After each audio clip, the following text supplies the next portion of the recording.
Hello, my loves, and welcome back to Along This Spiritual Journey. So sometimes it's going to take a while to call in your soul tribe because they have to be born energetically.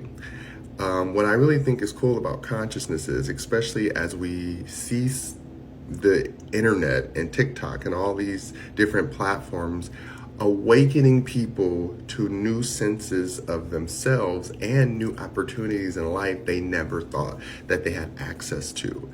That is a soul awakening, period. There's different ones that happen in different levels, and they can go deeper and deeper and deeper.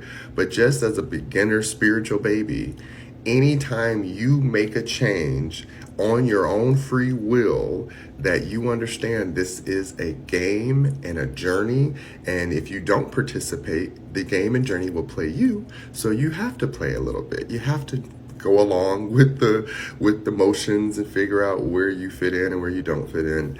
And that's where you start calling in soul tribe and like energies. And this is where sometimes we get lost in the translation of our journey, because we think that if we are with like energy and like people, then we are complete. That is part of the journey. You are complete because you now recognize that you are a whole to self. But you are also an intricate part or working part of another whole that creates this level of machinery.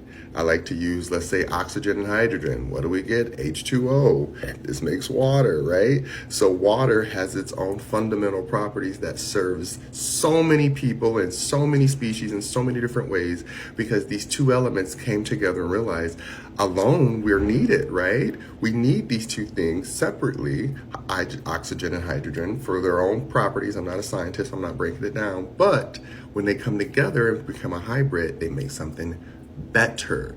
Not saying that they were not great before, but it makes it better. And if they both know how to serve a purpose to who they are, remember, oxygen can't pretend to be hydrogen, and hydrogen can't pretend to be oxygen. They have to be what they are in order to create that third element, which is then something that we as a species and other species utilize. It's the same thing in relationships.